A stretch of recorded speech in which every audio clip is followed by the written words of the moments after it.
ఎన్టీఆర్ జిల్లా కంచుకచర్లలోని ఇందిరా కాలనీలో పోలీసులు కార్టన్ సర్చ్ నిర్వహించారు. 2 సీఐలు, 8 మంది ఎస్ఐలు, 70 మంది సిబ్బందితో ప్రతి ఇంటిని క్షుణ్ణంగా తనిఖీ చేశారు. ఆధార్ కార్డుతో సహా కుటుంబ సభ్యుల వివరాలు అడిగి తెలుసుకున్నారు. డ్రోన్ కెమెరాల ద్వారా తనిఖీలు నిర్వహించారు. ఇలాంటి ధృవపత్రాలు లేని 27 బైకులు, 1 కారు, 3 ఆటోలను సీజ్ చేసినట్లు రూరల్ సీఐ చవాన్ తెలిపారు.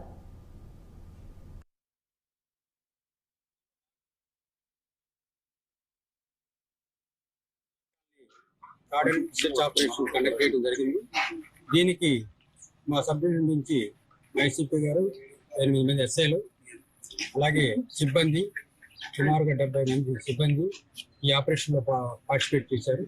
దీనిలో భాగంగా ఇక్కడ 7 సెట్స్ టీంలు, SI headed by SI, 7 sets టీంలు, అలాగే కార్డన్ సెంటర్ చుట్టూ ఎవరిని వెళ్ళలేకుండా ఒక 6 కార్డన్స్ కట్ ఆఫ్స్ చేసి మొత్తం హౌసెస్ అన్ని కూడా చెక్ చేసాం.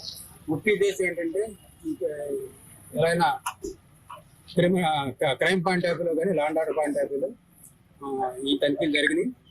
సస్పిషియస్ పర్సన్స్ హౌస్ రెంట్ తీసుకొని ఇక్కడ షెల్టర్ తీసుకొని నేరాలు చేయడం, చైన్ స్నాచింగ్ అవుతుంది, అలాగే డేట్లు అవుతుంది. కాబట్టి ఆ పాయింట్ ఆఫ్ వ్యూలో ఇక్కడ వేరే ఊరు నుంచి వచ్చి ఇక్కడ షెల్టర్ తీసుకొని ఉంటున్న వాళ్ళని, అలాగే మేము లీగల్ వెహికల్తో మన ఎంఎస్టీసీ